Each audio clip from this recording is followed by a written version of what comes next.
Since the invention of the laptop, our work patterns have never been the same. Fast forward 2 minutes, who needs a laptop when you have a smartphone? It allows you to work and play on the go. Pushing emails to your phone was the first step.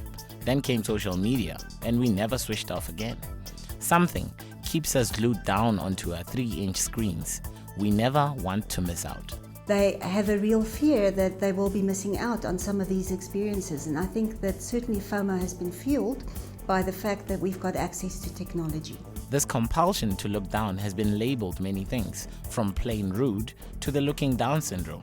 According to a 2012 JWT Trends report, we can now officially call it the fear of missing out, or FOMO for short. This speaks to our inability to control and filter the flow of technology onto our lives. In short, no one wants to press the red button on their smart device. I think sometimes as people we tend to give technology a lot of credit. I mean, it does make our lives a little bit easier, okay, maybe a whole lot more easier, but there's something about knowing when something gets to you, you can put it down. Fine, I won't switch my phone off, but I'll put it on silent, you know? Switching off is equivalent to death, and not just on this campus. No date is safe, no meeting revered, no dinner table spared. There's no distinction anymore between private and work lives, that people literally have to be on duty 24 hours a day, and that certainly there's an expectation that, like the always-on consumer, you always have to have the always-on employee as well. And on is how most users stay. Professor Verwey says it's our human nature and our curiosity that makes us respond to tweets and messages, even in the dead of night. Like, if now it's off, but I had to come here to charge it because I couldn't stay. Like, I don't feel free when my phone is off. I think what we're seeing is that this ability to connect has unfortunately resulted in a much broader network of, let's call it, connections.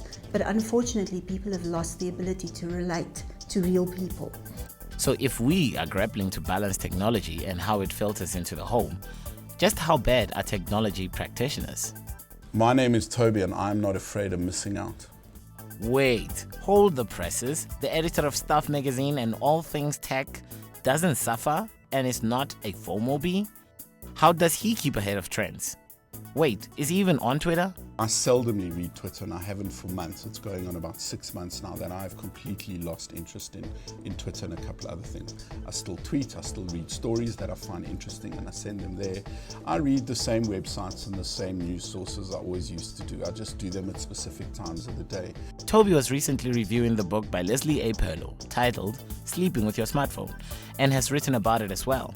And some of the book has improved the quality of his life. If something important happens, I'll find out about it. I watch the news, I listen to the news on the radio, I read the newspapers in the morning, I read the papers through the day.